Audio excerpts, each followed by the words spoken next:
જ તેમના યોગદાનને ધ્યાનમાં રાખીને સરકાર તેમને ભારત રત્ન એવોર્ડથી સન્માનિત કરશે।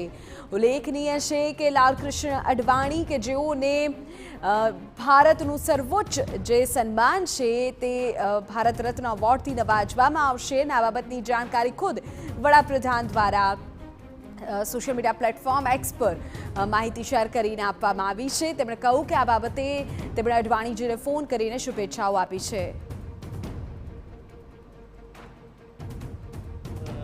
परेशानियों को झेलते हुए और देश में सांस्कृतिक राष्ट्रवाद का ध्वज फहराया और देश को और राष्ट्रवाद से जोड़ा।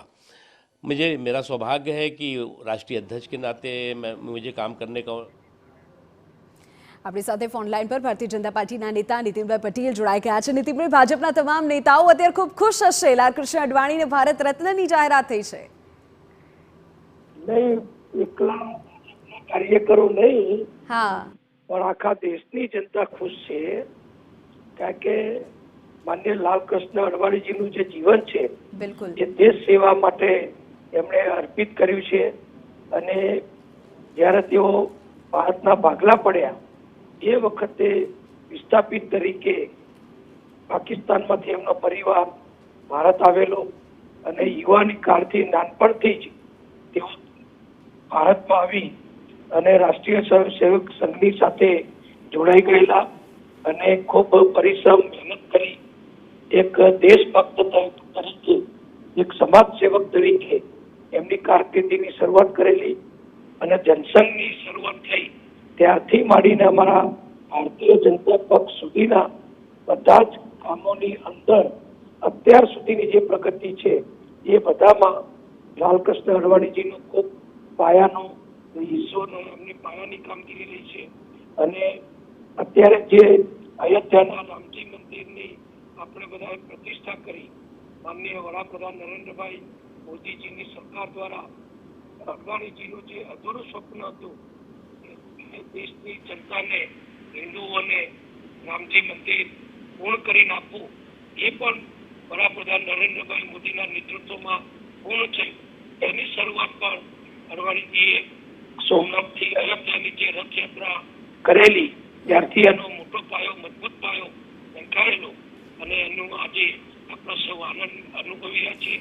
ત્યારે આવા વિશિષ્ટ વ્યક્તિને માન્ય નરેન્દ્રભાઈ મોદીજીની સરકાર દ્વારા ભારત રત્નનો એવોર્ડ આપવામાં આવ્યો છે। એ બદલ અમે કરોડો કાર્યકરો આજે ખૂબ આનંદ અને ખુશી વ્યક્ત કરીએ છીએ અને ભારતની જનતા પણ કોઈ પણ રાજકીય પક્ષના ભેદભાવ સિવાય બધા જ આ નિર્ણયને, નરેન્દ્રભાઈ મોદીના નિર્ણયને આવકારી રહ્યા છે એવું હું માનું છું। નીતિનભાઈ, તમે અયોધ્યાની વાત કરી। અયોધ્યામાં લાલકૃષ્ણ અડવાણી જ્યારે 22મી તારીખે હાજર નહોતા, ખરાબ વાતાવરણ અને તેમની તબિયતના કારણે એ સમયે વિપક્ષે ખૂબ તંજ કસ્યો, પણ મને એવું લાગે છે કે આ જે ટ્વીટ વડાપ્રધાન કર્યું છે એનાથી સીધો જવાબ મળી જશે તમામ અન્ય નેતાઓને પણ। જો અમારી ક્યાંક ને ક્યાંક નાની મોટી ટીકા કરનારાને દરેક વાતનો અમારા વડાપ્રધાન નરેન્દ્રભાઈ મોદીજી, અમારી કેન્દ્ર સરકાર અને અમારી ભાજપ પક્ષની દ્વારા સમય પ્રમાણે અપાઈ જાય છે।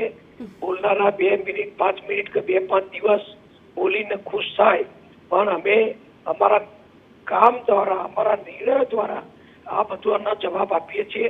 અને અડવાણીજી અમારા વરિષ્ઠ નેતા હતા, છે અને રહેવાના છે। એ વાત આજે માન્ય નરેન્દ્રભાઈ મોદીજી સ્થાપિત કરી છે અને ભારત રત્નનો એવોર્ડ આપી અડવાણીજીનું, એમની સેવાઓનું સન્માન કર્યું છે। અને એ પણ આપણે કહું કે જે સોમનાથથી અયોધ્યાની રથયાત્રા નીકળી એ વખતે પણ અડવાણીજી નેતા તરીકે બધી કામગીરી જોતા હતા, પણ આખી યાત્રાનું સંચાલન, એની વ્યવસ્થા, આયોજન એ વખતે માન્ય નરેન્દ્રભાઈ મોદીજીએ પક્ષના, સંગઠનના એક નેતા તરીકે કરેલું। એટલે અડવાણીજી અને મોદી સાહેબ એ બંને વર્ષોથી, દાયકાઓથી એકબીજાને અરસપરસ જોડાયેલા છે। કોઈ એને ક્યાંક જુદા પડવાનો પ્રયત્ન કરે પણ નિષ્ફળ છે। બિલકુલ નીતિનભાઈ, આભાર અમારી સાથે જોડાવા બદલ. નીતિન પટેલ સ્પષ્ટ કરી રહ્યા છે કે રામ મંદિર નિર્માણના પ્રણેતા લાલકૃષ્ણ અડવાણી કે જેમના યોગદાનને ક્યારેય ન જ ભૂલી શકાય, તેમણે જે ભારત માટે કર્યું છે એટલે તેમને ભારત રત્ન એવોર્ડથી સન્માનિત કરશે. કિરીટભાઈ સોલંકી પણ આપણી સાથે ફોન લાઈન પર જોડાઈ ગયા છે. કિરીટભાઈ, કઈ રીતે તમારી સૌથી પહેલી પ્રતિક્રિયા આપશો જ્યારે લાલકૃષ્ણ અડવાણીને ભારત રત્નની જાહેરાત થઈ છે ત્યારે? દેશના નાયબ વડાપ્રધાન અને ખૂબ જ દિગ્ગજ નેતા શ્રી લાલકૃષ્ણ અડવાણીજીને જ્યારે ભારત રત્ન જ્યારે ઇલકાબ અત્યારે નવાજવામાં આવ્યા છે ત્યારે મને ખૂબ જ હર્ષની લાગણી થાય છે અને હું ગૌરવ અનુભવું છું. આ મને લાગે છે કે વડાપ્રધાન શ્રી નરેન્દ્રભાઈ મોદી સાહેબની સરકારે અડવાણીજીને ભારત રત્ન ઇલકાબ આપ્યો છે એ ફક્ત અડવાણીજીનું સન્માન નથી, પરંતુ પૂરા દેશનું સન્માન છે, પૂરા ભારતના સૌ લોકોનું સન્માન છે. અને અડવાણીજીએ જ્યાં સુધી ગુજરાતનો સવાલ છે ત્યાં સુધી ગાંધીનગર સંસદીય ક્ષેત્રનું ખૂબ જ સફળ પ્રતિનિધિત્વ લોકસભામાં કરેલું છે ત્યારે હું ખરેખર ગૌરવ અનુભવું છું અને હું લાલકૃષ્ણ અડવાણીજીને પ્રણામ કરું છું. કિરીટભાઈ, જો લાલકૃષ્ણ અડવાણીના યોગદાનની આપણે વાત કરતા હોય તો અત્યારે જે 400+ ભાજપનો ટાર્ગેટ છે તેને 2 સાંસદોથી બેઠી કરવામાં લાલકૃષ્ણ અડવાણી અને વાજપેયીજીની જોડીનો હાથ રહ્યો છે. એટલે મને લાગે છે કે અત્યારે ભાજપના તમામ નેતાઓ એ સમયને પણ વાગોળશે, યાદ કરશે કે આખરે કેટલો સંઘર્ષ તેમના સમયમાં થયો.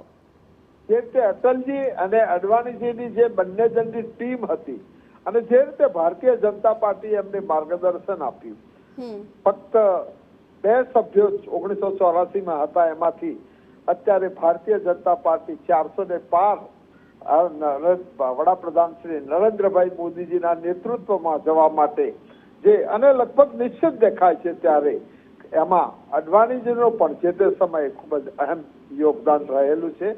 અને એના માટે ભારતીય જનતા પાર્ટીના એક કાર્યકર તરીકે હું અડવાણીજીને ફરીથી હું વંદન કરું છું એના માટે. અને કિરીટભાઈ, રામ મંદિરમાં પ્રભુ રામ બિરાજમાન થઈ ગયા છે ને રામ રથયાત્રા અને એ આંદોલનના પ્રણેતાને જ્યારે ભારત રત્ન અપાતું હોય ત્યારે એ સમયને આપ કઈ રીતે યાદ કરશો?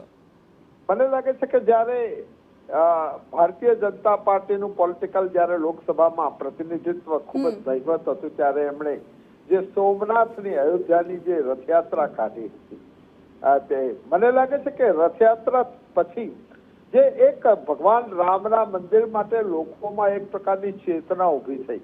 છેલ્લા 550 વર્ષોથી લોકોમાં એક અજંપો હતો હૃદયમાં કે ભગવાન રામનું મંદિર બનાવી શકાતું નથી, ત્યારે આપણા યશસ્વી પ્રધાનમંત્રી અને ગુજરાતના સપૂત શ્રી નરેન્દ્રભાઈ મોદીજીના જ્યારે એમના કરકમલો દ્વારા હમણાં જ 22મી જાન્યુઆરીએ ભગવાન રામ મંદિરનો પ્રાણ પ્રતિષ્ઠા મહોત્સવ થયો.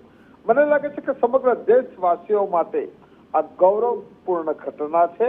અને જયારે મર્યાદા પુરુષોત્તમનું જયારે મંદિરમાં જયારે અત્યારે રામલલ્લાની મૂર્તિનો આપણે અત્યારે દર્શન કરી શકીએ છીએ. અનેક પેઢીઓ વીતી ગઈ, પરંતુ આપણે ભાગ્યશાળી છે કે આપણને દર્શનના અધિકારી બની શક્યા છે. બિલકુલ, આપની લાગણી આપે અભિવ્યક્ત કરી. કિરીટભાઈ, આભાર મારી સાથે